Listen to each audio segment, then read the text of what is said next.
સહજાત્મ સ્વરૂપ પરમ ગુરુ જ્ઞાની ગુરુ શ્રી રાજ પ્રભુજી શરદ પૂર્ણ શશી સમા લઘુરાજ રૂડી વાદળી બોધ જળ ભારે નમ્યા સંસાર સાગર મામ મોક્ષુ ક્ષીપ સમમુખ ખોલતા ને મંત્ર જળ બિંદુ ગ્રહી રચતા જીવન મુક્તાલતા રચતા જીવન મુક્તાલતા પુનીત એ ગુરુવાર્યના પદ પંકજે મુજ શિરન મેં દુર્લભ મનોહર સંત સેવા વિરહથી કાંઈ નહીં ગમે એ જ્ઞાન મૂર્તિ હૃદય સ્ફુરતિ આંખ પૂરતી આંસુથી નિર્મળ નિરંજન સ્વરૂપ પ્રેરક વચન વિશ્વાસે સુખી વચન વિશ્વાસે સુખી. કેવું વચન? જેના વચન બળે જીવ નિર્વાણ માર્ગને પામે છે. વચન સપ્તશતી 10મો બોલ આપણે આવેલા કે ગૃહસ્થાશ્રમ વિવેકી કરવો. અંશે જોયેલું આપણે મોક્ષવાળા વિવેચનમાંથી ઉત્તમ ગૃહસ્થના પાઠમાંથી કે આ ઉત્તમ ગૃહસ્થ સંસારમાં રહીને પણ છોકરા છૈયા ગાડી લાડી વાડી બધું હોય તો પણ ઉર્ધ્વગતિ સાધી શકે છે. અને પરમ કુપવદેવ અને તેને ઓળખનાર એવા સૌભાગભાઈ, અંબાલાલભાઈ, જૂઠાભાઈ અને બ્રહ્મચારીજી આ બધા ગૃહસ્થ જ હતા બા આપણી જેમ જ. અને વ્યવહારે વધતે ઓછે અંશે આપણા કરતાં વધારે તકલીફ હતી અને પરમાર્થ સાધવામાં અંતરાય થતા. સૌભાગભાઈને તો અઠવાડિયા પછી ખાવાનું ધાન નહોતું. અંબાલાલભાઈને ઘરના બધા વિરોધી હતા. કુપવદેવને ફરિયાદ કરે કે આ ઘરે ધ્યાન નથી આપતો, તમારી પાછળ પાછળ ફરે છે. બ્રહ્મચારી તો એકલા જ કે ઉમરો મૂકીને ડુંગરો ક્યાં ચડવા ગયા. 5 વર્ષના છોકરાને મોટા ભાઈને આપવો પડ્યો. જૂઠાભાઈને કુપવદેવને પત્રો જ ન મળે. મુંબઈથી કુપવદેવ પત્ર લખે પેઢી ઉપર, લઈ લે, આપે જ નહીં. અઠવાડિયા પછી આપે. બીજો ત્રીજો પત્ર આવે, કુપવદેવને કહેવું પડે કે પોસ્ટમેનનો ટાઈમ આ છે એટલે 11 અને 11:30 વચ્ચે તમે ઓફિસે ઊભા રહેજો તો તમારા હાથમાં મારો પત્ર આવશે, નહીં તો નહીં આવે. આ દશામાં રહીને બેફાટ અપૂર્વ આત્મજ્ઞાન હાંસલ કરેલું છે. તો આપણે એટલી બધી તકલીફ તો છે જ નહીં કાંઈ. એટલે ઉત્તમ ગૃહસ્થ, સમ્યક દ્રષ્ટિ ગૃહસ્થ તે સત્પાત્ર છે. એટલે સત્પાત્ર દાનની વાત આવેલી, એ પણ આપણે ઉપરથી જોયેલું ગયા વખતે કે ઉત્તમ ગૃહસ્થ સત્પાત્ર દાન કરે છે. એટલે પૈસા ભેગા થયા હોય, પ્રાર્થના મૂકીને પૈસા કમાણો હોય ને ગમે ત્યાં દાનમાં આપી દે, દાન નથી. આ કુદાન કહેવાય. આનું ફળ અધોગતિ છે, શાસ્ત્રમાં લખેલું છે. એટલે આપણને એમ કે આપણી પાસે કંઈ સગવડ છે અને આપણે બીજાને આપી દઈએ એટલે દાન થઈ જાય. દાન બહુ અઘરું છે. આપણું મહৎ પુણ્યનો ઉદય હોય તો આપણું 5 પૈસાનો સિક્કો કોઈને કામ આવે. એટલે કુપાત્ર દાન હોય, એનું ફળ હરિવંશ પુરાણમાં લખેલું છે. પત્ર સુધાનો 578મો પત્ર છે. નવી પત્ર સુધામાં 702મો પત્ર છે. આ 1300 વર્ષ જૂનો ગ્રંથ છે હરિવંશ પુરાણ. દિગંબરી ગ્રંથ છે કે દાન એટલે શું. ઉત્તમ ગૃહસ્થ દાન આપે છે. ઉત્તમ ગૃહસ્થનું દાન ક્યારે ઉત્તમ હોય? જ્યારે નીતિ સદાચારથી કમાણો હોય તો. વચનામૃત 496માં કુપવદેવે ધારસીભાઈ જેવાને તાકીદ કરી છે કે ગમે તેમ નીતિ વગેરે છોડીને, સદાચાર છોડીને પૈસા ભેગા કરશો અને મને કુપવદેવનું ઓળખાણ થયું છે, મને જ્ઞાનીના વચન સમજાય છે, તો તમે ભૂલ્યા માર્ગ, આગળ વધી જ ન શકે. અધ્યાત્મનો પાયો છે સદાચારે. આચાર પ્રથમો ધર્મ, જૈન જૈનેતરમાં બધામાં. અહીંયા લખ્યું છે હરિવંશ પુરાણમાં. હરિવંશ પુરાણ સાંજના સભા મંડપમાં વંચાય છે. આ વચનામૃત કરતાં થોડો જાડો ગ્રંથ છે આખો. એનો જે સુપાત્ર દાનનો મહિમા, અને સુપાત્ર દાન કોને કહેવાય, ગૃહસ્થ ક્યારે કોને કેવી રીતે દાન કરે તો સુપાત્ર થાય. લેનાર અને આપનાર બંને સમ્યક દ્રષ્ટિ હોવા જોઈએ. આ કાળમાં તો ક્વચિત જ બને. કદાચ લેનાર હોય આત્મજ્ઞાની તો આપનારે આત્મજ્ઞાની હોય તો સુપાત્ર દાન કહેવાય. એટલે બંને સમકીતી હોવા જોઈએ. સમકીતી હોય એ પૈસાને ઢગલા કરે જ નહીં. કુપોદોએ કહ્યું છે આ કાળમાં કોઈ એક્સ્ટ્રા ઓર્ડિનરી અસામાન્ય પૈસાવાળો હોય ને એટલે અનીતિથી જ કમાતો હોય, ચોરી કરતો હોય, કર ચોરી, દાણ ચોરી, ટેક્સની ચોરી, ખોટાનું સાચું, સાચાનું ખોટું, અવળું થોડું, રૂપિયાના 3 આઠાનું કરતો જ હોય. ગોપાલદેવે કહ્યું છે 125 વર્ષ પહેલાં કે આ કાળમાં અસામાન્ય રીતે કોઈ ધનવાન હોય એવું બને જ નહીં. કદાચ હોય ને એ જ્ઞાનીને ઓળખી ગયો હોય તો અંબાલાલભાઈની જેમ બધું વેચી નાખે, ખેતર, જમીન, જાગીર બધું. લખે છે ગોપાલદેવને અંબાલાલભાઈ કે 12 મહિનાનું કામ અમે 1 મહિનાનું કરી નાખ્યું છે. પરિગ્રહ પાપનો પિતા છે. 12 વ્રતને એટલે પરિગ્રહ પાપ સ્થાનક ગણીએ તો બાકીના 11 વ્રતને દૂષણ કરે છે. તો હું નીતિથી કમાઉં છું. નીતિથી કમાવો છો તને ભેગું કરવાનું કોણે કહ્યું? નીતિથી કમાવાની છૂટ નથી. ગોપાલદેવે તો 706માં પત્રમાં લખેલું છે કે મુમુક્ષુને, સાધકને, શ્રાવકને માંડ આજીવિકા ચાલે તો ઘણું છે, ઘણું છે એમ જલસા. કદાચ ન ચાલે માંડ આજીવિકા તો ઘટતું યથા સમ્યક ઉપાય કરીને પૂરું કરવાની કોશિશ કરે. આર્તજન ન કરે, જાવા ન નાખે, એટલે માંડ આજીવિકા ચાલે તો. કબીરે આ જ વાત કરી છે કે આધી રોટી હક્કી, તને મનુષ્ય દેહ મળ્યો છે એ તારો હક છે, તને 1 રોટલી મળશે સૂકી, પેટ ભરાશે તારું. આધી રોટી હક્કી, આખી ખાઈ આપ, મારે ભરપેટ ભોજન કરવા છે, થોડીક મહેનત કરવી પડશે. જો ચાહેગા ચોપડી કરના પડેગા પાપ. આપણે ચોપડીને ખાવી છે પણ ડૉક્ટર ના પડે ત્યારે બંધ કરે ચોપડવાનું, પણ ત્યાં સુધી તો ખાય છે. એટલે કબીરે આ જ વાત કરી છે, કર્મનો સિદ્ધાંત. બોકળીઓ, મંગળીઓ, બીજા ભક્ત જેવો ગાયો જ નથી આણે. બધા માર્ગાનુસારી ગોપાલદેવ કહે છે. પ્રીતમ, નરસિંહ મહેતા, સુરદાસ, મીરાબાઈ, દયારામ, બધા કબીરે માર્ગાનુસારી. કબીરની ભાત અલગ જ પડે છે, ફક્ત કર્મના સિદ્ધાંતથી જ વાત કરી છે. મંજીરા વગાડો, ઢાકલા ઢુકલી કરો. કબીરપંથીમાં તો હજી છે કબીરપંથીઓ ઘણી બધી. કબીરપંથી કોમ આખી, ભક્ત કોમ, ભરૂચ જિલ્લાની, સુરત જિલ્લાની બધી ગોપાલદેવમાં ભળી ગઈ છે. હોય પાટીદાર, એ ગુજરી જાય ને બેઠા બેઠા લઈ જાય. બ્રાહ્મણને ન બોલાવે. છોકરો જન્મે લગ્ન કરવાનો હોય, બ્રાહ્મણને ન બોલાવે. બ્રાહ્મણ વાંચે તો હું ન વાંચું કે કબીરપંથી કે?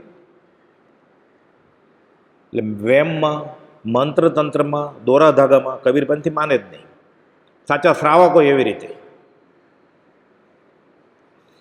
આ શ્રાવક સદાચારથી પૈસા હોય અને એ પૈસા એવી રીતે જ વપરાય. એના પુણ્યાનુબંધી પુણ્યથી જે કમાણ હોય ને એના ઘરનો રોટલીનો ટુકડો કે ચમચો ભાત એ સત્પુરુષના પેટમાં જ જાય. સમ્યક દર્શન સહિત શ્રાવકવત પાળનાર અને દેનાર સમ્યક દ્રષ્ટિ છે શ્રાવક, તો મધ્યમ પાત્ર. પણ સમ્યક દર્શન સહિત મુનિપણનું પાળનાર ઉત્તમ પાત્ર. પણ પ્રાથમિક જરૂરિયાત શું છે? સમકિત હોવું જરૂરી છે લેનારને. એટલે સમકિત સાથે વ્રત પાળે છે તો મુનિ ઉત્તમ પાત્ર, સમ્યક દહિત સહિત શ્રાવક વ્રત પાળનાર મધ્યમ પાત્ર, અને વ્રત વિનાના એ કોઈ વ્રત નથી પણ સમકિતી છે લેનાર. વ્રત વિનાના સમ્યક દર્શનવાળા જીવો આ જગન્ય પાત્ર ગણ્યા છે. એટલે જગન્ય, મધ્યમ અને ઉત્કૃષ્ટ. એટલે ત્રણેયમાં સમકિત પ્રાથમિક જરૂરિયાત છે અને આપવાવાળો સમકિતી છે, તો આ સુપાત્ર દાન થયું. હવે આગળ તેમને ભક્તિપૂર્વક દાન દેનાર. હવે દાન આપવાવાળો સમકિતી નથી પણ ભક્તિથી દાન આપે છે. કોને? સમકિતીને. જુગલિયાનું કરોડોકોટી વર્ષનું પુણ્ય બાંધે. અહોભાવ થયો ને એને જ્ઞાની પ્રત્યે. શાલીભદ્ર, ભરવાડનો છોકરો પૂર્વાશ્રમમાં, એને ખબર નથી હું કોને દાન આપું છું. કે સંન્યાસી છે, નીકળ્યા છે ભિક્ષા માગવા. માંસ ખમણનું પાણું હતું, માગેલું દૂધ, માગેલા ચોખા અને માગેલી સાકર, એની ખીરનો વાટકો વરાવી દીધો. એને કંઈ ખબર નહોતી. અંબાલાલભાઈને, સૌભાગભાઈને, બ્રહ્મચારીજીને, જોઠાભાઈને બધી ખબર હતી કે અમે કોની સેવા કરીએ છીએ, કોની વૈયાવચ કરીએ છીએ, તો કેવું ફળ મળે. ખબર વગર જો શાલીભદ્ર થવાય અને ભગવાન મહાવીર એને છૂટ આપે એકલ વિહારી થવાની. દીક્ષા લીધા પછી એકલ વિહારી થવાની મનાય છે શરૂઆતમાં. ભગવાન મહાવીરે શાલીભદ્રને છૂટ આપી, ધંધાને છૂટ આપી કે જાઓ એકલા, તરત જ. અને ઉર્ધ્વ ગતિએ ગયા.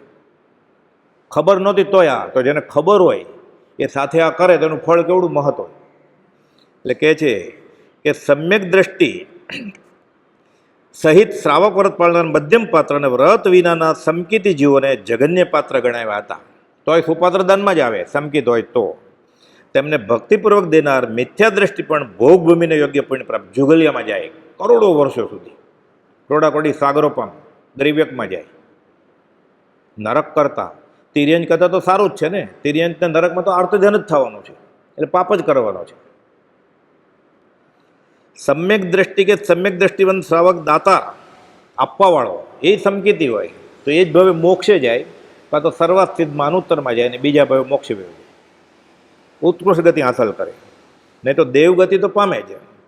વ્રત નિયમ પાળનાર, હવે આપણે માટે ખાસ આપણે એમ લાગે ને, અભિમાન થાય આપણે, બાડા બોબડા લુલા લંગડાને અનુકંપા દાન આપવું એ શ્રાવકનો માર્ગદર્શનનો ગુણ છે કે પૂર્વ પુણ્ય આપણી પાસે 2 પૈસા છે તો કોકને આપીએ.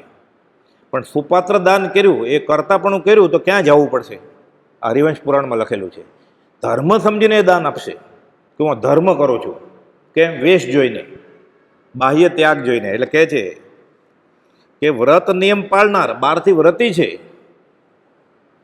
ઘર છોડી દીધું છે, સફેદ કપડાં કે ભગવા કપડાં છે, લોજ કરે છે કે લાંબી જટા રાખી છે, ભભૂતિ લગાડી છે, જંગલમાં જ રહે છે, સંન્યાસી છે, વ્રત નિયમ પાળનાર પણ મિથ્યા દ્રષ્ટિ છે, તેને ભક્તિપૂર્વક ધર્મ સમજીને દાન દેનાર કુભોગ ભૂમિ કે કુ મનુષ્ય પણ બાંધે, હલકી ગતિમાં જાય, ભીલને ઘરે જન્મે, જન્મથી જ હરણિયા મારે, માથલા મારે અને નરકે જાય. પછી કેનું ફળ મળ્યું?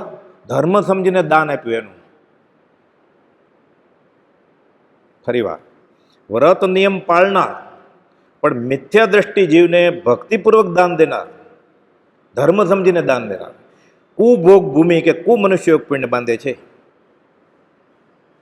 એટલે ધર્મ કોને કહેવાય? ધર્મ ઠેકાણે ઠેકાણેથી મળે એમ નથી. ધર્મ એ બહુ ગુપ્ત વસ્તુ રહી છે. એટલે સુપાત્ર દાન, આ ગૃહસ્થો એ સુપાત્ર દાન કરે.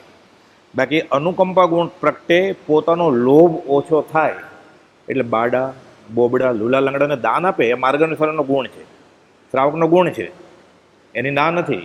ધર્મ સમજીને નહીં, હું એને ખવડાવી દઉં, હું એનો અન્નદાતા થઈ જાઉં એમ નહીં, મારો લોભ ઘટે એટલે. તીર્થયાત્રા કરે શા માટે? હું કમાવાનું બંધ કરું અઠવાડિયું એટલે. હું ધર્મ કરેલો એમ નહીં. ડુંગરા ચડે ખાલી જો ધર્મ થઈ જાય તો ડોળીવાળા 3 વાર ચડે છે સિઝનમાં, પાલીતાણા સમજ શિખર. એમ ધર્મ નથી થતો. આત્મ સ્વભાવ અકશાયતા, એ લોભ ક્રોધ માન માયા છોડે ત્યારે ધર્મ થાય. એટલે કોઈ ધર્મ એ બહુ ગુપ્ત વસ્તુ રહી છે. એટલે ગૃહસ્થ, આ ઉત્તમ ગૃહસ્થની વાત છે. ઉત્તમ ગૃહસ્થને ખબર હોય ધર્મ કોને કહેવાય. હજી પોતામાં શક્તિ નથી, પુરુષાર્થ ફરવી શકે એવો ત્યાગનો ઉદય નથી, કે છે ઘરબારી પણ સતત ભાવના ભાવે છે કે પરિગ્રહ મમતા તજી કરી પંચ મહાવ્રતદાર, અંત સમય આલોચના કરું સંથારો સાર. 3 મનોરથ એ કયા? શ્રાવકના 3 મનોરથ છે કે પરિગ્રહ ઓછો કરું, મમતા ઓછો કરું, અને ક્યારે હું પંચ મહાવ્રત ધારું, અને અંત સમયે હું સમાધિ મરણ સાધું. આ મનોરથ હોય. આ તો એવું બધું જવા નાખતો હોય કે હું મરું જ નહીં ક્યારે. હોસ્પિટલમાં ડૉક્ટરે આંટા મારતો હોય, ન ખાવાનું ખાય, ન પીવાનું પીવે, તાકાત આવે એટલે. કમોતે મરવાનો હોય, નિયમથી મરવાનો. એના નેણ વેણ શેણ ઉપરથી ખબર પડી જાય કે આ જીવને સમાધિ મરણ થાય જ નહીં ક્યારે. જ્ઞાની જાણે છે બધું, એટલે પોકારીને બોધ આપ્યો છે કે 5-5 વર્ષ સત્સંગ થયો, કોપાદે ઉપદેશ છે એમ કહે છે, અને શરીરમાં અલ્પ અશાતા થઈ, ઝીણો તાવ આવ્યો, આકુળ વાકુળ થઈ ગયો, એ દવા કરાવો, એ ડૉક્ટરને બોલાવો. તો તારો સત્સંગ ક્યાં ગયો 5 વર્ષનો? એકાંતે દવા ન કરવી એમ નહીં, ગૃહસ્થ વ્યવહારમાં કરવાનું જ છે બધું, સમ્યક ઉપાય કરવાનો છે. પણ આ ગૃહસ્થનું લક્ષણ શું છે? ઉત્તમ ગૃહસ્થ એ અટકી રહ્યો છે, વાટ જોવે છે ક્યારે બધું છોડી દઉં. સંકિત એ હોય એટલે ચોથું ગુણસ્થાનક તો ગણાય એમ વ્યવહાર સંકિત.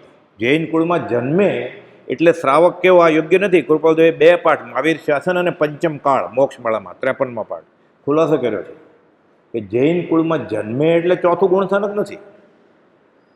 આચારમાં ધર્મ છે, વંશ પરંપરામાં નહીં. કોઈ તીર્થંકર ક્યાં જૈન કુળી હતા? ગણધરે ક્યાં હતા? જૈનેતર હતા. સત વસ્તુ જેણે પ્રાપ્ત કરી છે તે સત્પાત્ર છે, ત્યાગ છતાં સમ્યક દર્શન નથી તો તે કુપાત્ર છે. એને ધર્મ સમજીને દાન ન આપવું કે ફલાણી જગ્યાએ હું પૈસા વેરું અને મેં દાન કર્યું, આ પાપ કર્યું. એણે બહારથી દેખાય કેવું, એમાં પાછો તકતી મુકાવે એટલે અનંતાનુબંધીનો બંધ પડે, મહામોહનીય કર્મ. કે ધર્મ હતો જ નહીં ને તે ધર્મ સમજ્યો, એ પાપ તો કર્યું છે એણે કુપાત્ર દાન કરીને. ઉપરથી કરતા ભાવ કરે, કોતરાવે નામ. ફરીવાર એટલે બાડા બોબડા લુલા લંગડાને અનુકંપા દાનની છૂટ છે શ્રાવકને, ધર્મ સમજીને નહીં. ધર્મ ત્યારે જ થાય લેવાવાળો સમકીતી હોય તો આપણને કેમ ખબર પડે? આપણામાં મુમુક્ષતા હોય તો ખબર પડે. કુપલદેવ સિદ્ધાંત આપ્યો છે, મુમુક્ષુના નેત્રો મહાત્માને ઓળખી જાય. વચનામૃત 254. આ લેવા જ બીજું ગયો છે તો આ લોભ ઘટાડવા ક્યાં દાન આપે છે? આ અમારો સંપ્રદાય છે, આ અમારી જ્ઞાતિ છે, આ અમારો સમાજ છે, આ અમારા ગુરુજી છે, આ અમે માનેલા ગુરુજી છે. તો એ ગુરુજી પહેલી લાઈનમાં બેસાડશે એટલે ત્યાં દાન આપે જ ને. એવા ગુરુજી આગળ જાય, કાન પકડે કે આ પૈસા ક્યાંથી લાવ્યો તું, એ પૂછે નહીં, એને દાન અપાય તો દાન સુપાત્ર દાન થાય. તો પેલા પૂછે સત્પુરુષ, આ પૈસા લાવ્યો ક્યાંથી તું? શાસ્ત્રમાં લખેલું છે બધું. એ કહે જ નહીં જે સત્પુરુષ હોય કે અહીંયા મૂકી દે પૈસા. કદાચ બહુ આગ્રહ કરે તો પૂછે આ પૈસા તું લાવ્યો ક્યાંથી? પ્રભુશ્રીજી એ જમાનામાં લાખો રૂપિયાના સોનૈયા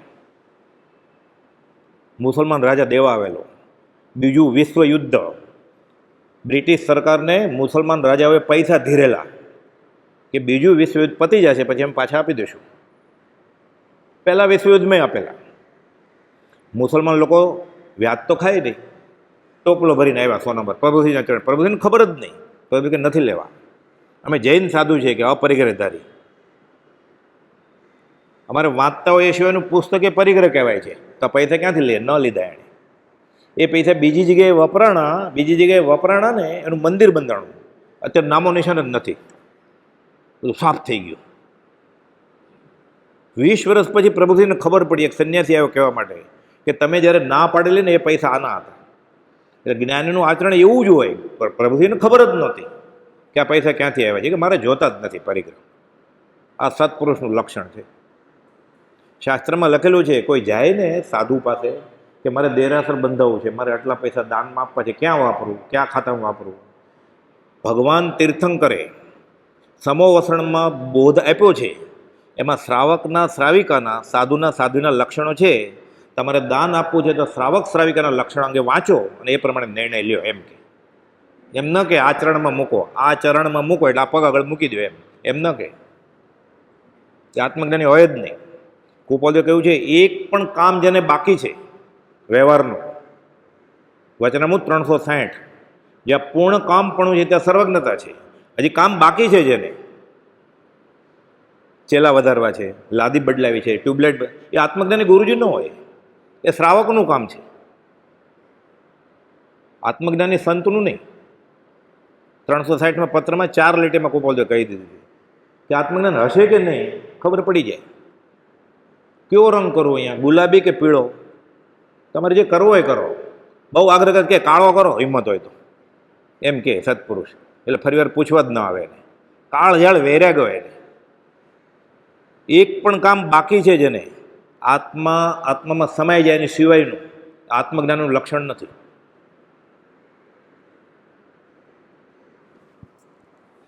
સત્પાત્રે ભક્તિપૂર્વક દાન આપે અને દિન દુઃખી પ્રત્યે અનુકંપા દાન પણ આપે, ઉત્તમ ગુરુહસ્ત. પણ ધર્મ સમજીને ગમે ત્યાં પૈસા ફેંકે નહીં.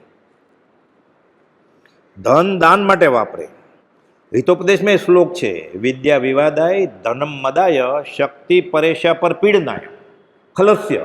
ખળ પુરુષ એટલે માયાવી ભારે કર્મી જીવના, એની વિદ્યા વિવાદ માટે, દલીલ કરવા માટે, ધન અભિમાન માટે, ખોટે રસ્તે વાપરવા માટે, અને બળ બીજાને હેરાન કરવા માટે. વિદ્યા વિવાદાય ધનમ મદાય શક્તિ પરેશામ પર પીડનાય ખલસ્ય. સાધુર વિપરીત. ઉત્તમ ગૃહસ્થને, સાધુને, સમકીતીને આનાથી ઉલટું. જ્ઞાનાય દાનાય ચ રક્ષણાય. વિદ્યા જ્ઞાન માટે, ધન દાન માટે, અને શક્તિ બીજાનું રક્ષણ કરવા માટે. બધી વાત ઉપનિષદમાં વેદાંતમાં કરી છે, એ જ મૂળ જૈન ધર્મમાં કરી છે. બાકીની જે ક્રિયા છે બધી ઢાકલા ઢોકલી એ વ્યવહાર વ્યવસ્થા છે, એ કરો ન કરો, એ જીવ તને જેમ ગમે એમ કર. એમાં જ્ઞાની બહુ પડતા નથી. કોઈ પૂછે હું ઘંટ વગાડું, તારે વગાડો તો વગાડ, ન વગાડો તો ન વગાડ. એ આગ્રહ ન કરે કે વગાડ કે હું ચોથનું પ્રતિક્રમણ કરું કે પાંચમનું. જ્ઞાનીનો આગ્રહ ન હોય. જ્ઞાનીની વાણી નયમાં ઉદાસીન હોય. મૂળ ધર્મ આ છે, આત્મા આત્મામાં ઠરે, આત્મધર્મ અકશાય. આ અઘરું પડે, ઓલું બધું સહેલું પડે. આમાં ઇન્દ્રિય ન પોસાય, ઓલામાં ઇન્દ્રિય પોસાય. એ દેખાય, આમાં કંઈ દેખાય નહીં. હું લોભ છોડ દઉં, હું મોહ છોડ દઉં તો બહારથી કેમ ખબર પડે? પણ હું અમુક વસ્તુ છોડ દઉં ખાવાની તો બધાને ખબર પડે જમણવાર વિચારે કે આ નથી ખાતા, એટલે માન મળે ને. ઓલું અઘરું છે, એ અભ્યંતર તપ છે. આ દેખાય એવું તપ છે, બધાને ખબર પડી જાય. ના આજે હું જમવા નહીં, મારે આજે 14મી પાળી છે. દિન દુઃખી પ્રત્યે અનુકંપા દાન આપે, આ માર્ગદર્શનનો ગુણ. બસ આ જ દાન.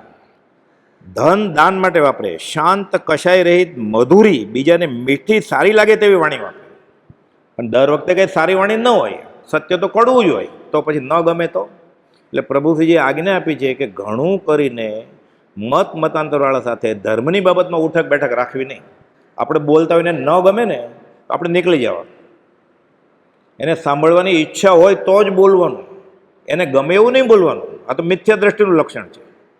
એટલે કોપાદે ઉપદેશામાં લખ્યું છે કે અસદ ગુરુ સામેવાળાની રુચિને અનુકૂળ આવે એવો બોધ આપે છે. આ મીઠી વાણી નથી, આ તો છળ કપટ મહામોહનીય કર્મ છે. આ તો પ્રજ્ઞાબોધમાં 30 મહામોહનીય કર્મ લખેલા છે, એમાં એક આ છે. તમે અમારા ઘરે ક્યાંથી? તમારા પગલાં થયા, આવો આવો, જમીને જ જાજો. મનમાં તો એમ થાય ક્યાં આવ્યા? આ મહામોહનીય કર્મ છે. આ મીઠી વાણી નથી, આ છેતરપિંડી છે, પોતાને જ છેતરે છે. સામેવાળો તો ભોળો હોય તો જમવા રોકાઈ જાય, એટલે જમીન જવાનો, એને લાભ થશે. આ મહામોહનીય કર્મબાન છે. એટલે ઘણી વાર આવું લખ્યું હોય ને, નથી લઘુતા કે દીનતા સુખ ઉપર, એટલે બધા એમ સમજે લઘુતા ને દીનતા. વ્યવહારમાં નહીં. સત્પુરુષ પાસે, સત્પુરુષની આજ્ઞા માનવામાં લઘુ ને દીન થવાનું છે. ત્યાં નમસ્કાર કરવાના છે, કડક ઉભા રહીને નહીં. ત્યાં બગીચામાં ચાલવાનું બદલે ત્યાં નમસ્કાર કરે મંદિરમાં આવીને. આ નમ્રતા, આ લઘુતા, આ દીનતાની વાત છે. વ્યવહારમાં તો ના છે. કુપોદોએ 457માં કહ્યું છે, સમાગમમાં દીનપણે આવવું નહીં. જે લાચાર હોય ને એને સત્સંગ લાગુ જ ન પડે. હાથ લંબાવે જ નહીં. હું મારા બાવડાના બળે જીવીશ, ઓછું કમાઈશ તો ઓછું ખાઈશ, હાથ નહીં લંબાવું, ભીખ નહીં માગું. આ મળ્યા પછી હજી યાચકપણું, જેની પ્રાપ્તિ પછી અનંતકાળનું યાચકપણું મટી સદાને માટે અયાચકપણું પ્રાપ્ત થાય, એવો તરણ મળ્યો. હજી પછી સમાગમમાં ભીખ માગવી છે. ઉદ્રદન સૂત્રમાં સમકીર્તિના ગુણ છે, એમાં પ્રત્યાખ્યાનની વાત કરી છે. સંભોગ પ્રત્યાખ્યાન. એક શ્રાવક કે એક મુમુક્ષુ બીજા મુમુક્ષુની મદદ લે ને વ્યવહારમાં, આ સાધકનું લક્ષણ નથી.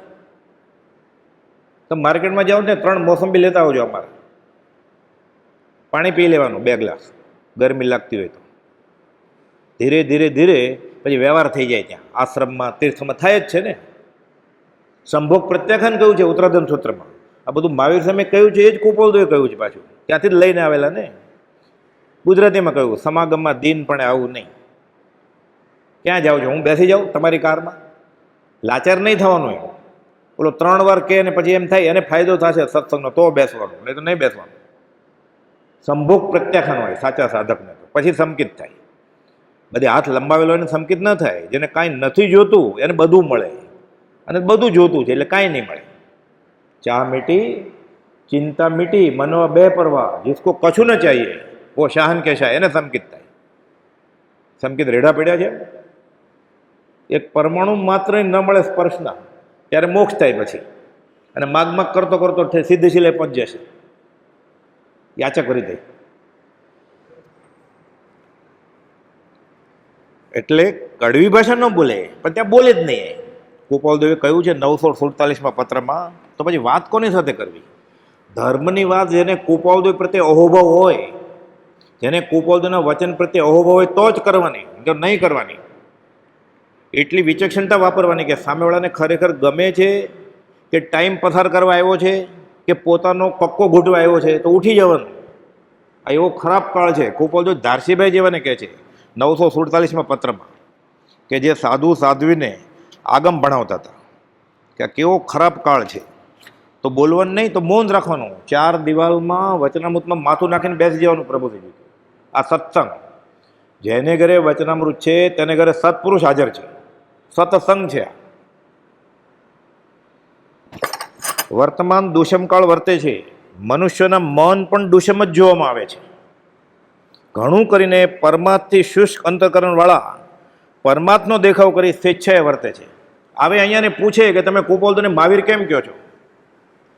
અનંતોન્મુખી કર્મ છે, ઊભું જ ન રહેવાય ત્યાં એની સામે. એણે કહ્યું છું મહાવીર છું એટલે અમે મહાવીર કહીએ છીએ. એણે કહ્યું રામ એટલે અમે રામ કહીએ છીએ.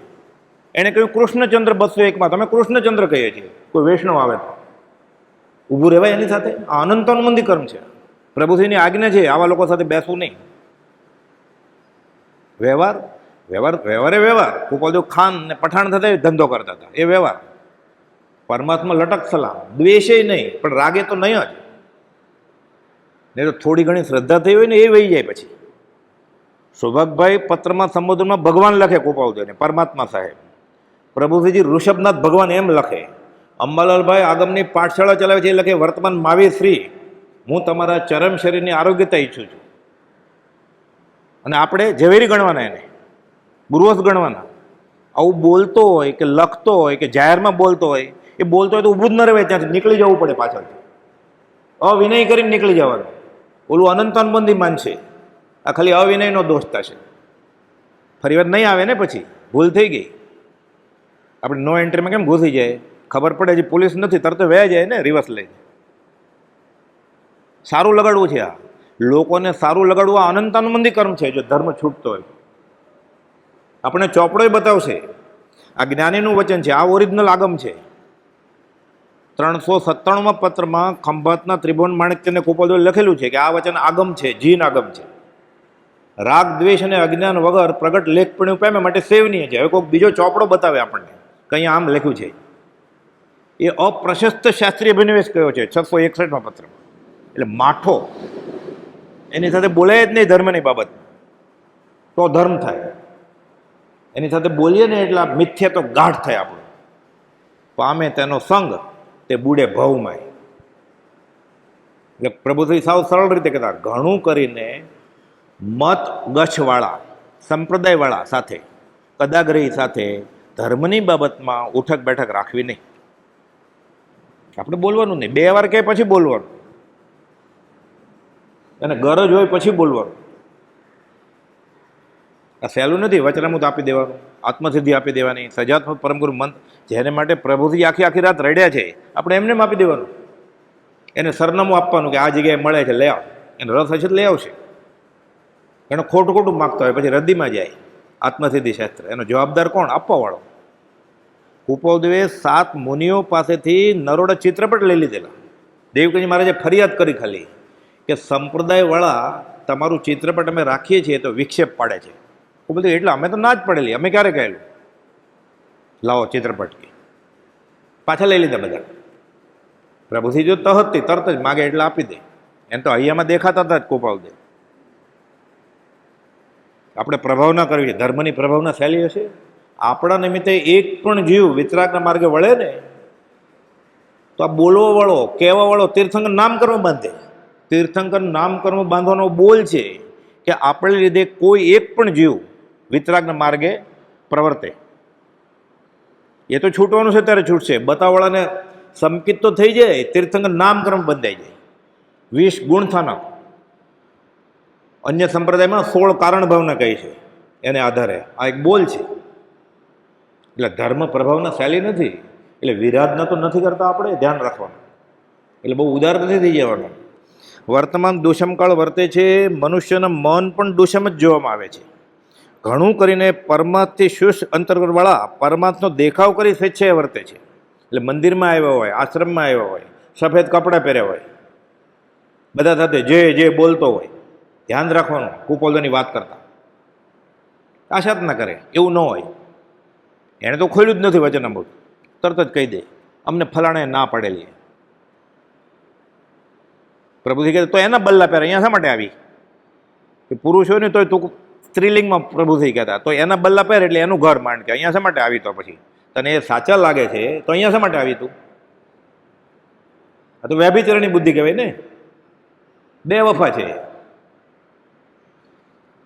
એવા વખતમાં કેનો સંગ કરવો, કેટલીક તાકીદ કરી છે ગોપાલદેવે આપણને. કોનો સંગ કરવો, કેની સાથે કેટલું કામ પાડવું, કેની સાથે કેટલું બોલવું ધર્મની બાબતમાં, કેની સાથે પોતાના કેટલા કાર્યવ્યવહારનું સ્વરૂપ વિદિત કરી શકાય. તો હું આમ કરું છું, બધાને નહીં કહેવાનું હું આમ માનું છું. જૂઠાભાઈને ગોપાલદેવે કહેલું 37મા પત્રમાં, આપણે કેમ માનીએ છીએ અને શું કરીએ છીએ એ જગતને બતાડવાની જરૂર નથી. પણ સામાન્ય રીતે આપણે એમ માનીએ કે આ શ્રીમદ રાજચંદ્ર આશ્રમ કે શ્રીમદ રાજચંદ્ર મંદિર છે તો ત્યાં ગોપાલદેવના જ ગુણગામ ગવાતા હોવા જોઈએ. તોય ન થતું એવું તો નીકળી જવાનું ત્યાંથી, બાંધછોડ નહીં કરવાની. અનંત અનમંદી કર્મ બંધાય એટલે ધર્મ નથી ને છતાં ત્યાં જાય છે એટલે નક્કી. અને બીજું ક્યાંક જોઈએ છે ને, માન જોઈએ છે ને, હોદ્દો જોઈએ છે ને, પૈસા જોઈએ છે ને. રાજીનામું નહીં, રાજીનામું આપી દેવાનું કે હું રાજી નથી, તમે આ કરો છો પણ હું નહીં આવું. આ ધર્મ છે વિતરાગ. આ ધારસીભાઈને કહે છે ગોપાલ. તો આપણે શું સમજવાનું? એવા વિચક્ષણ કે આચાર્યોને શીખવાડતા હતા આગમની વાતો. એવા વખતમાં કેનો સંગ કરવો, કેની સાથે કેટલું કામ પાડવું, કેની સાથે કેટલું બોલવું, કેની સાથે પોતાના કેટલા કાર્યવ્યવહારનું સ્વરૂપ વિદિત કરી શકાય, એ બધું લક્ષમાં રાખવાનો વખત છે. નહીં તો સદવૃત્તિવાન જીવને હજી સદવૃત્તિ થઈ જાય, સંકિતની વાત નથી, ખાલી એને સાચું લાગ્યું છે કે આ ગોપાલદેવ કહે છે સાચું છે. ઉપરા ઉપરી 2 રવિવાર મળે ને આવા ઉખડી જાય જીવ. અમે ઉખડેલો જ હતો, થૂકે કાગળ ચોંટાડેલો, નિમિત્ત બને. તમે ગૃહસ્થને ભગવાન કહો છો, આ શું જવાબ આપે વાંચ્યું ન હોય તો? નહીં તો સદવૃત્તિવાન જીવને બધા કારણો હાનિ કરતા થાય છે. આનો આભાસ તો આપને પણ હવે ધ્યાનમાં આવતો હશે. આ છેલ્લા દિવસોમાં 1957નો પત્ર છે. ચૈત્ર મહિનામાં તો દેહ છોડ્યો, આ કારતક મહિનાનો પત્ર છેલ્લા વર્ષનો. કે આ ધ્યાન રાખજો. અમે તમને નથી કહેતા કે અમારા ગુણગ્રામ ગાઓ તમે, પણ જે ગુણગ્રામ સાંભળતો હોય ત્યાં જ જાજે ધર્મ માટે. દોસ્તી નહીં કરતો. ટોળું ભેગું કરવું એ સત્પુરુષનું લક્ષણ નથી. આ તો પંચમકાલ છે, થઈ જાય ટોળું, થઈ જાય તો ઉલટાનો ડર લાગવો જોઈએ કે ક્યાંક હું બધાને રૂચે એવું તો નથી કરતો એટલે વધારે આવવા માંડે બધા. મોક્ષ માર્ગીના ટોળા હોય 103માં પાઠ. ઘરે નહીં, ઘરમાં પણ એવું બને ઘણીવાર. પતિ પત્ની, મા બાપ, છોકરા છે, આ બધા અલગ અલગ મતના હોય. કોઈ એમ કે અમારા તો ફલાણા આમ છે ને ફલાણા આમ છે, તો શું કરવાનું ધર્મની બાબતમાં? અમે શું છે, છોકરો 18 વર્ષનો હોય ને એનાથી નીચેનો હિતોપદેશનો બોજ છે ત્યાં સુધી શિષ્ય તપી તાળીએ જ, નતું આપી લાલીએ. લાડ નહીં લડવાનો, મારવાનો. પણ 18 વર્ષનો થઈ ગયો પછી એ મિત્ર સમાન ગણવાનો. એ ન બને, વિચારસરણી સરખી ન હોય એને રસ્તે, આપણે રસ્તે. એમ હિતોપદેશનો બોજ છે, ચાણક્ય નીતિ છે આ, કે પુત્ર પુત્રી 18 વર્ષના થાય પછી એને મિત્ર ગણવા. પછી એ છોકરા છોકરી નથી, એ ન માનતા હોય તો એને રસ્તે. કેટલા વર્ષનો સંબંધ છે? ભવનો સંબંધ છે, બોધ ગેર થોડી રહી. આનો 18 વર્ષથી છોકરો થઈ ગયો એટલે પોતે 18-36 કરતાં વધારે હશે જ ને. તો હવે કેટલા બાકી રહ્યા છે?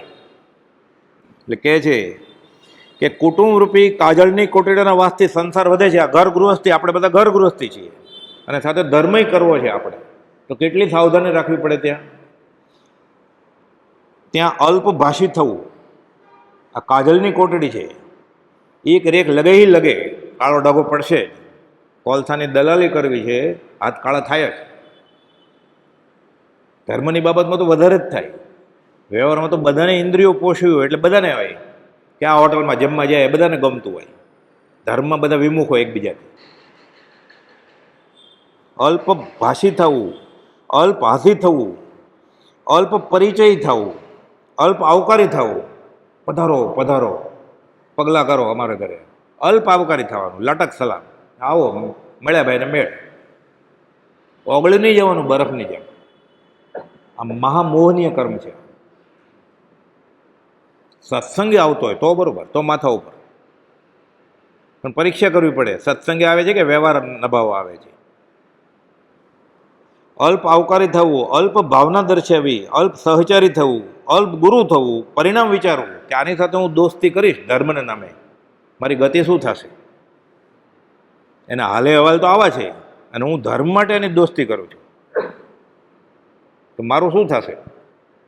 પ્રભુજી કહેતા ચપટી પૂર્ણ ભેગું કર્યું છે ને એ વયું ખંખેરી નાખીશ, અંદર એવું ગરોળું નાખી દેશે. પ્રભુજી કહેતા ઉમેલા મેરા કરીશ કે પછી નાચ્યા કરીશ કે પછી કોણ કાઢશે કે?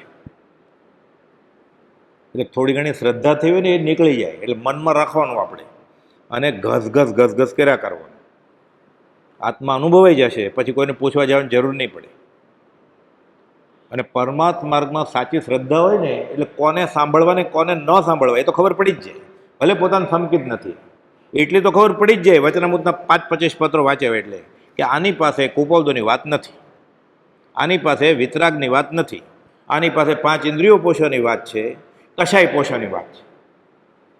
પણ આ ગયો એને માટે જ નાચવા કૂદવા તો એ ગમે જ ને. પછી દેવચંદ્રજી મહારાજે સ્તવનમાં કહ્યું છે રુચિ અન્વયી વીર્ય ચરણ ધારા સધે. એને ગમે છે જ એવું, એ ગયો જ તો 5 ઇન્દ્રિયો પોષવા માટે. એટલે બેન્ડ વાજા, નગારા, નવા કપડાં, ઘરેણા, સ્વાદિષ્ટ ભોજન એ ગમે જ ને એને. કુપોલદો કહે છે સત્સંગ નથી. તું કહે છે અમે કુપોલદોના માર્ગમાં છીએ.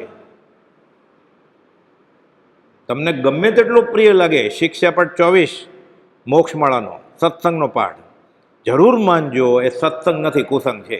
ક્યાંય પણ જવું હોય ને ધર્મ નામે વચનામૃત વાંચવા સિવાય ત્યારે આ 2 લીટી વાંચીને જવાનું પછી કે હું સત્સંગમાં જાઉં છું કે કુસંગમાં જાઉં છું. પછી ઉત્તમ ગૃહસ્થ થવાય. સમકિત તો જે દૂર છે, આ લીટી વાંચીને જવાનું કે અહીંયા આવું છે એટલે હું જાઉં છું કે આવું ન હોત તો પણ જાત. શું દાન તાન, સ્વાદિષ્ટ ભોજન, રંગ રાગ રોશની, મિજબાની, મહેફિલ પ્રિય લાગે છે? હા, તો નહીં જવાનું. તો સત્સંગ હોય તો સત્સંગ કરી જમ્યા વગર આવતું રહેવાનું કે જમીન જવાનું ત્યાં.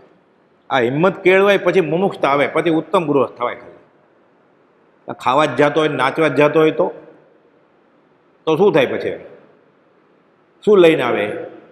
મૂકીને આવે થોડી ઘણી શ્રદ્ધા હોય.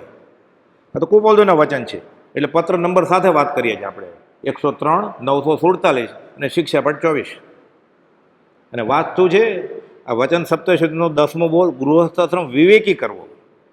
વિવેક એટલે માથું નમાવું નહીં, સાર અસારનો ભેદ, સત અસતનો ભેદ, દેહને આત્માનો ભેદ, આ વિવેક, આ ભેદ જ્ઞાન, આને સત્સંગ કહેવાય. તો ગૃહસ્થપણું દીપી નીકળે અને જંગલમાં ગયા વગર પણ આત્મા હાંસલ થાય.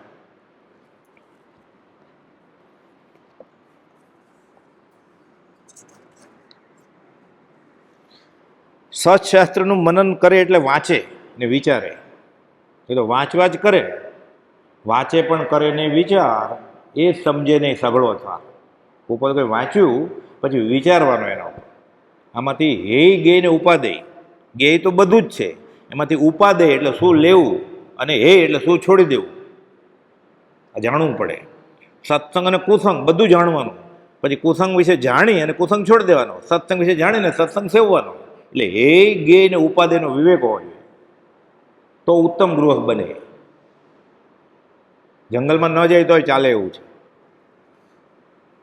સત્શાસ્ત્રનું મનન કરે એટલે સત્શાસ્ત્ર કોને કહેવા? આપણે તો બહુ અઘરું નથી વચનામૃત, અને વચનામૃતની વાતો એ તોય કુપોલદેવ વ્યાખ્યા આપી કે આત્માદી અસ્તિત્વના જે નિરૂપક શાસ્ત્ર, પ્રત્યેક સદગુરુ યોગ નહીં ત્યાં આધાર સુપાત્ર. સત્શાસ્ત્ર વાંચતો એ સુપાત્ર જ હોય ને, પણ સત્શાસ્ત્ર સાથે કુશાસ્ત્ર કે અસદગુરુના આધારે વાંચતો હોય તો એને ફળવાનું કેવી રીતે થાય? સત્શાસ્ત્ર એટલે વાણી વચનામૃત જ હોય, વિતરાગને જ હોય. અર્થ કે આશય બદલી જતો હોય. વર્તે સદગુરુ લક્ષ તો સમકિત તેને ભાખ્યું કારણ ગણી પ્રત્યે. લક્ષ બદલાઈ જાય છે, આશય બદલાઈ જાય છે, તો હોય વચનામૃત જ હાથમાં, પણ આશય બદલાઈ ગયો હોય તો તેને ફળ ન કરે. વાંચે પણ વિચારે નહીં એવું બને છે. આજીવિકા જેથી મળે તે ઉપજીવિકા એટલે વ્યાપાર વગેરેમાં ન્યાયથી વર્તે. ન્યાય સંપન્ન આજીવિકા. આ એક ઉપર બહુ કડક શરત આપી છે 496માં પેજમાં કે મને કુપોલદોનું વચનામૃત મળ્યું છે, મને કુપોલદોના વચનામૃત સાચા ને સારા લાગ્યા છે, મને ગમે છે, આ ઉપદેશ મને રૂચે છે. જો ખરેખર રૂચ્યો હોય તો બીજ રૂચિ સમકિત કહેવાય. મારે આ આજ્ઞા માનવી છે તો આજ્ઞા રૂચિ સમકિત કહેવાય. તો સમકિત છે, ખબર પડશે આમાં લખ્યું છે કૃપાલદેવ. જે મુમુક્ષુ જીવ ગૃહસ્થ વ્યવહારમાં વર્તતા હોય, આપણે ઉત્તમ ગૃહસ્થની વાત કરીએ છીએ એટલે આપણી બધાની વાત છે. જે મુમુક્ષુ જીવ ગૃહસ્થ વ્યવહારમાં વર્તતા હોય તેણે તો અખંડ નીતિનું મૂળ પ્રથમ આત્મામાં સ્થાપવું જોઈએ, નહીં તો ઉપદેશ આદિનું નિષ્ફળપણું થાય છે. આપણે ઉપદેશ ફળ્યો છે કે નહીં? નથી ફળ્યો. કેમ નથી ફળ્યો? નીતિ નહોતી એટલે, સદાચાર નહોતો એટલે. એ રૂપિયાના 3 આઠાના કરતો હતો, કેવી રીતે ફળે ઉપદેશ? દ્રવ્યાદિ ઉત્પન્ન કરવા આદિમાં મુખ્ય વાત કમાવાની કરી. દ્રવ્યાદિ ઉત્પન્ન કરવું એટલે કમાવા વગેરેમાં સાંગોપાંગ ન્યાય સંપન્ન રહેવું, તેનું નામ નીતિ છે. એ નીતિ મુક્તા પ્રાણ જાય એવી દશા આવે, ત્યાગ વૈરાગ ખરા સ્વરૂપમાં પ્રગટે છે અને તે જ જીવને સત્પુરુષના વચનનું તથા આજ્ઞા ધર્મનું અદ્ભુત સામર્થ્ય, અદ્ભુત મહાત્મ્ય અને અદ્ભુત રહસ્ય સમજાય છે. એટલે કુપોદના વચનનું મહાત્મ્ય શું? એ આવું થાય. નીતિ ટકાવવા માટે આ બાજુ પ્રાણ જાય છે, આ બાજુ નીતિ જાય છે.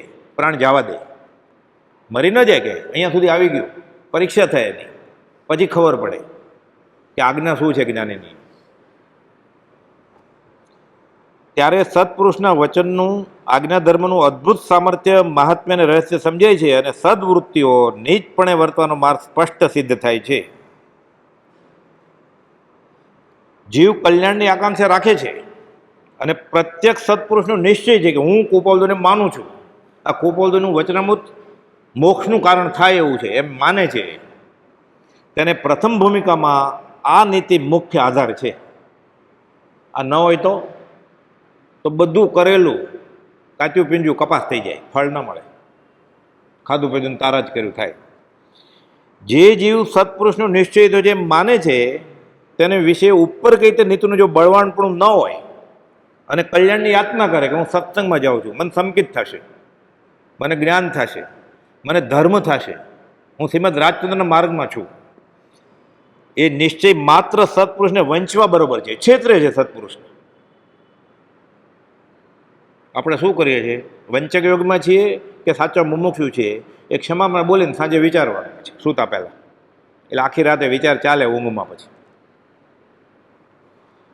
જે જીવ સત્પુરુષનો નિશ્ચય થયો છે, માને છે કે હું કુપોલદોને સાચા માનું છું, મને વચનામૃત બરોબર સાચું લાગે છે, તેને વિશે ઉપર ગઈ તે નીતિનું જો બળવાનપણું ન હોય અને કલ્યાણની યાતના કરે, ન ખાવાનું ખાય, ન પીવાનું પીવે અને સાથે સંકિત થઈ જાય છે એમ માને, તો એ નિશ્ચય માત્ર સત્પુરુષને વંચવા બરોબર છે. એટલે શ્રીમદ રાજચંદ્રને, ભગવાન મહાવીરને, ઋષભદાનને છેતર્યા એને, આ ગુનો થયો એને. આગળ કહે છે એ છેતરાશે. જોકે સત્પુરુષ તો નિરાકાંક્ષી છે એટલે તેને છેતરાવો પણ કંઈ છે જ નહીં. કેમ? ભક્તિનો કરતા છે પણ મારો છે, એણે માન્યું જ નહોતું. આણે માન્યું હતું કે તું મારા. એણે ક્યારે કહેલું કે તું મારો છો? એણે સૌભાગભાઈને કહેલું કે આમ જેવા તમારા ઉપર બેઠા છે. અંબાલાભાઈને કહેલું કે તમારા સિવાય કોઈને માર્ગનું માર્ગ અમે આપતા નથી, તમને આપી દઈએ છીએ. પ્રભુજીને કહેલું મુનિ આજ્ઞામાં રહેજો, રે આજ્ઞામાં. આપણને કોણે સ્વીકાર્યા? આપણા કરતાં બદતર હોય આપણને સ્વીકારે ને, આપણા કરતાં ઊંચો હોય અધ્યાત્મ એ તો આપણને સ્વીકારે જ નહીં. તો આપણને જેણે સિક્કો મેર્યો છે આપણા કરતાં હલકા જ હશે ને. પ્રતિક્રમણ છે આ. 14 સુધી સંવત્સર સુધી ખમવાનું નથી. આ બધું ઉત્તમ ગૃહસ્થ કોને કહેવાય? વચન સપ્તશતી. આ પાળશે પછી કુપોલદોના માર્ગને લાયક થશે. આ 700 બોલમાંનો બોલ છે કે ભલે તું બાવો ન થઈ ગયો, ભલે જંગલમાં ન ગયો, તું ગૃહસ્થ પણ આવી રીતે હોય તો તું મારા વચનનો પાત્ર છો. તો એ સત્પુરુષ આ વચનની તું ઈચ્છા કરજે તો સત્પુરુષ સમકીતી થઈ જશે. જોકે સત્પુરુષ તો નિરાકાંક્ષી છે એટલે તેને છેતરપણું કંઈ છે નહીં, પણ એવા પ્રકારે પ્રવર્તતા જીવ તે અપરાધ યોગ્ય થાય છે. એને તો દંડ મળવાનો. કોઈનું ખૂન કર્યું હોય પછી એમ કે મરતા મરતા કહી જાય કે એને ફાંસી નહીં આપતા, સજા નહીં આપતા, તો કાયદો છોડી દે. એ ગાંધીજી કહી જાય નથુરામ ગોડસેને ફાંસી નહીં આપતા, તો કાયદો માને? કાયદો તો આ નિયમ જ, એક ભેદિયા નિયમ, એ તો જગતનો પ્રવર્તક છે. કુપોલદો કહે છે જો એવી રીતે બધાને ગુનો કરીને માફી મળતી હોય, કર્મ અફળ હોય, તો સંસાર ચાલે કેમ? એક ભેદે નિયમ આ જગતનો પ્રવર્તક છે. મોક્ષમાળા શિક્ષાપટ 101નું પહેલું વાક્ય છે કે સ્મૃતિમાં રાખો એક મહાવાક્યો કે કર્મો અફળ નથી, ફળશે. ગુરુનો ભોગવે ગુરુ, ચેલાના ભોગવે ચેલો. એવા પ્રકારે પ્રવર્તતા જીવ તે અપરાધયોગ્ય થાય છે. આ વાત પર વારંવાર તમારે તથા તમારા સમાગમને ઈચ્છતા હોય તે મુમુક્ષુએ લક્ષ્ય કર્તવ્ય છે. જે જીવને સત્સંગ કરવો છે એમ માને છે, વચનામૃત વાંચવું છે, વિચારવું છે એમ માને છે, કુપોદને હું માનું છે એમ માને છે, ને આ વિચારવું પડે પહેલાં. પછી ઉત્તમ ગૃહસ્થ થાય, પછી એને લાગુ પડે કુપોદના વચનો, પછી અલ્પકાળમાં લાગુ પડે. આ સદાચાર નીતિ નિયમમાં આવે ને જીવ, એટલે પ્રભુજી કહેતા ભક્તિ જે છે ને, આજ્ઞા ભક્તિ તરત જ ફળ આપે. કે તો 30, 40, 50 વર્ષથી ભક્તિ કરીએ છીએ, બ્રહ્મચારી કહે છે મોક્ષમાળા પ્રવેશિકામાં તૃષ્ણાનો પાઠ છે બીજો, એમાં લખ્યું છે કે 50 વર્ષ સુધી ભક્તિ કરતા જોઈએ છે ને કંઈ દેખાતું કેમ નથી? આવું હોય એટલે ન દેખાય. પછી એટલે પ્રભુજી કહેતા આજ્ઞા ભક્તિ સાથે આ નિયમ કડક પાળશો તો ત્વરિત એનું તત્કાલ ફળ મળશે. આ લક્ષ્ય મુમુક્ષુને કર્તવ્ય છે. કઠણ વાત છે, આ તો બહુ અઘરું છે. તો વ્યવહારમાં બધું અઘરું જ છે. તો સંકિત ને મોક્ષ જે અનંતકાલથી મળ્યું જ નથી, એ સાવ સહેલું હોય. એટલે કુપાલુ કહે છે કઠણ વાત છે, માટે ન બને એ કલ્પના મુમુક્ષુને અહિતકારી છે અને છોડી દેવાય ગઈ છે. કુપાલુ તો ઉપદેશમાં એમ કહ્યું છે કે મુમુક્ષુનો ત્યાગ સત્પુરુષ કરતાં વધી જવો જોઈએ. સત્પુરુષ તો સીડી ચડી ગયા છે, એને શું? પ્રભુથી વ્હીલચેરે વાપરે, પ્રભુથી પાટ ઉપર બેસે, પ્રભુથી ગાદલી વાપરે, પગમાં જોડાય વાપરે. આને પાલીતાણા ઉગાડ પગે ચડવું પડે. સત્પુરુષ તો નિસરણી ચડી ગયા છે, એને આત્મા મળી ગયો છે, એ હવે ઉદયપ્રયોગ વિચરે છે. એટલે મુમુક્ષુનો ત્યાગ સત્પુરુષ કરતાં વધી જવો જોઈએ. ના, પણ કુપોદુ ધંધો કરતા હતા. તો કુપોદુએ ઘર માંડ્યું હતું. 522માં પત્રમાં લખ્યું છે કે કોઈ પંચ વિષયાકાર આવો ઉદય જ્ઞાનીનો જોવે અને એટલે હું આરાધું. આ અનંતાનુબંધી કશાય છે. તારે 2 વાર પરણું તો પરણ, પણ કુપોદુએ ઘર માંડેલું એટલે તું પરણીશ. આ અનંતાનુબંધી કર્મ છે. વચનામૃત 522માં ખુલાસો કર્યો છે કે કુપોદુ ઝવેરતનો ધંધો કરતા હતા ને. તું કમા, તું 5 દુકાન કર. કુપોદુએ કરી એટલે નહીં, એને ઉદય પ્રયોગ છે. આપણે ક્યાં ઉદય પ્રયોગ છે? આપણે તો ઉદીર્ણ કરીએ છીએ. ન હોય તો આપણે તો લોન લઈને કરીએ છીએ, ભીખ માગીને કરીએ છીએ, ચોરી કરીને કરીએ છીએ ધર. એ તો ઉદય, એ તો કારમાં ઉદય કહેતા હતા. એને માથે આવી પડેલું એ આપણે તો જોઈએ છીએ. આપણે પૈસા મળે, અધિકાર મળે, કુટુંબ મોટું થાય કે કોઈ છોકરાને ઘરે છોકરા, આપણને દુઃખ થાય કે સંસાર વચ્ચે નરદેને હારી જાય છે. એને દુઃખ થતું હતું કે ત્યાં આવ્યો રે ઉદય કારમો, પરિગ્રહ કાર્ય પ્રપંચ રે. પછી લખ્યું તો અમે એમાં લેપાતા નથી, એટલે લખ્યું ધન્ય રે દિવસ આ હો, કે અમે એ કર્મ ખપાવી દીધા છે. આપણે તો ધન્ય એ કમાણા એટલે નાજે છે ને. 70 વર્ષે લાકડી લઈને ને ફોન હાથમાં લઈને ફોટા પાડતો છોકરાનો જન્મદિવસ હોય ત્યારે માંસાહારી કેક ખાઈને ફોટા નથી પડતો. ક્યાં ગયો આત્મા? અજન્મા છે તો ક્યાં ગયો આત્મા? મુમુક્ષુપણું જ ક્યાં છે? હજી કબીર ગાળ દે છે, કહેતા સો કરતા નહીં, મુક્કા બડા લબાડ. અને મુમુક્ષુની ડિગ્રી મળી જાય. પ્રભુથી સાદી ભાષામાં કહેતા કે ઢેખાડવા એટલા બધા પથ્થરના ટુકડા, ઈંટના ટુકડા ગળ્યા હોત ને તો શિયાળવા એક ટુકડો રહેવા ન દેત. મોક્ષ આટલો સહેલો હોત, બાકી દુનિયા ખાલી થઈ ગઈ હોત ક્યારથી. કે જ્યાં ફ્લાયઓવર ને આ બધા મોલ ને આ બધી હોટલને કોણ વાપરત પછી? એટલે આ સંસાર અનાદિ અનંત રહેવાનો જ છે. વ્યક્તિગત ધોરણે જે જીવ સમજે જ્ઞાની પુરુષની વાત અને ઉત્તમ રીતે આરાધે, એ છૂટી જાય. સંસાર આવો જ રહેવાનો છે, લીલો, અનાદિ અનંત. એની આદિ નથી, એનો અંતે નથી. વ્યક્તિગત ધોરણે નીકળી શકે, અનંત નીકળી ગયા, પણ એ અનંત કરતાં અનંત ગણા હજી છે જ, ખાલી થાય જ નહીં ક્યારે. પહેલા તીર્થંકરના પહેલા ગણધરે પૂછેલું કે કેટલા જીવ મોક્ષે ગયા? તો કે મોક્ષે ગયા છે ને એના કરતાં અનંત ગણા જીવો અત્યારે છે લોકમાં. અત્યારના તીર્થંકરને કોઈ પહેલા ગણધર પૂછે આ જ જવાબ છે, અને અનંતકાળ પછી જે તીર્થંકર થશે એને કોઈ ગણધર પૂછે આ જવાબ હશે. આપણને કેમ સમજાય? આ અંત કેવળ જ્ઞાન થાય પછી જ સમજાય. કોપોદે લખ્યું છે કે કેવળ જ્ઞાની પણ જેનો અંત પામી શકતા નથી અને કેવળ જ્ઞાનીથી કાંઈ અજાણ્યું નથી પાછું. આ બે બગાડું લાગે ને આપણને. કેવળ જ્ઞાન અંત નથી પામી શકતા અને કેવળ જ્ઞાનથી કાંઈ અજાણ્યું નથી, તો અંત પામવો જોઈએ ને. એટલે કોઈ પેલું પરમ અવઘાટ દશા આવે એટલે કેવળ જ્ઞાન થાય ને, અને પહેલાં પરમ અવઘાટ દશા હોય ત્યારે આ ખબર પડે. એટલે અત્યારે તો માનવું જ પડે કે કહેનાર પુરુષ શ્રીમદ રાજચંદ્ર સાચા છે. માનવું પડે એટલે ગમે એમ નહીં. પાછું શ્રીમદ રાજચંદ્ર જ નામજોગી વાત પાછી બીજાને બેસાડી દે પાછું. એટલે મિથ્યા ક્ષમતા રાખે, સફેદ કપડાં પહેરે, મંદિરમાં જાય, તિલક કરે એટલે ઉત્તમ ગૃહસ્થ થઈ જાય. આચાર પ્રથમો ધર્મ છે. કપડા મેલાય હોય એના, નાયો ન હોય, પણ મન સૂચિવાળું છે. બાહ્ય સૂચિ તો લૌકિક વ્યવહાર છે ખાલી, એ રાખે ન રાખે એને આત્માનો શું સંબંધ છે. ઉપજીવિકા એટલે વેપાર વગેરેમાં ન્યાયથી વર્તે, ધર્મની ક્રિયા કરે, દ્રષ્ટિ સારી રાખે અને સત્પાત્રે દાન દે. ફરી વાર આવ્યું કે ઉત્તમ ગૃહ સત્પાત્રે દાન દે. ભાષા સારી બોલે ધર્મની બાબતમાં, એ વાત જ નહીં એને. કામ એક આત્માર્થનું, બીજો નહીં મંત્રો. વચનામૃતની બહાર નીકળે જ નહીં. એ મંત્રે મંત્ર્યો સ્મરણ કરતો કાળ કાઢું હવે આ, જ્યાં ત્યાં જોવું પરભણી બોલું, બોલ ભૂલું પરાયા. એને સમજ ત્રાજુ લઈને બેસવું છે, ફસાવાનું નહીં ખાલી.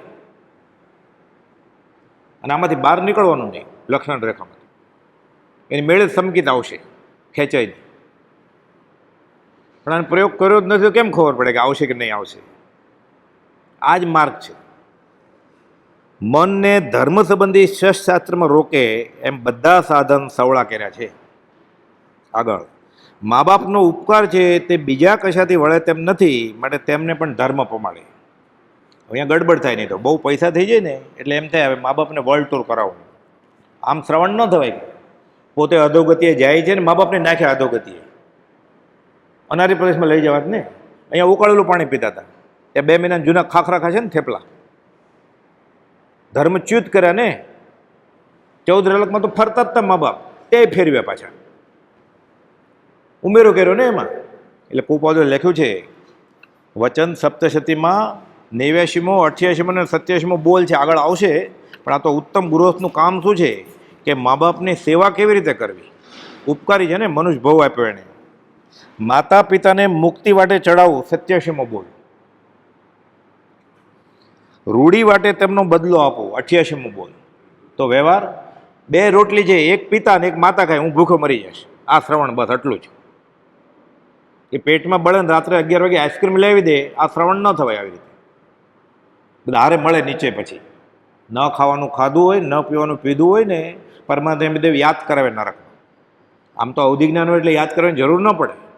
કદાચ વેદનામાં ભૂલી જાય, શાસ્ત્રમાં લખ્યું છે કે આ તારો દીકરો હતો, એણે તને અભક ખવડાવેલું, એટલે મારે એને, કે તે મગાવેલું એટલે પછી ઓલો એને મારે. યાદ કરાવડાવે. પતિ પત્ની, મા બાપ, ભાઈ બહેન, મિત્રો, કે આને લીધે ગયેલા છે.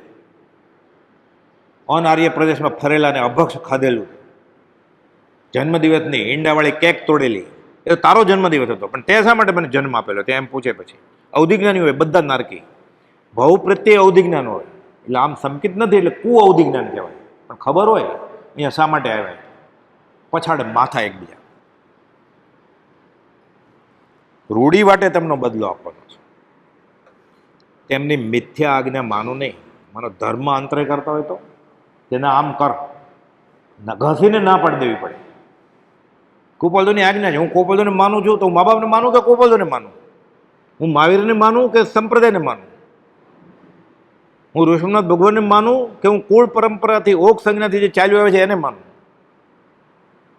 નક્કી કરવાનું એને. તેમની મિથ્યા આજ્ઞા માનું નહીં. પ્રીતમદાસ કહે છે આ શું થયું છે, બિલાડીના મોઢામાં ઉંદરડો આવી ગયો છે. બિલાડીએ પકડ્યો છે, બધાની વચ્ચે કેમ ખાય, લઈ જાય ખૂણામાં ક્યાંક અંધારામાં, પૂંછડી પટપટાવે છે. આ ઉંદરડો વિચારે છે કોણ? આપણી જેવો.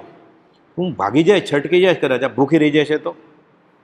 પ્રીતમદાસ કહે છે બિલાડીના મોઢામાં આવેલો ઉંદર એમ વિચાર છે કે જો હું છટકી જાય તો બિલાડી ભૂખી મરી જશે, તો બીજી મિનિટે તું મરી જશે પછી.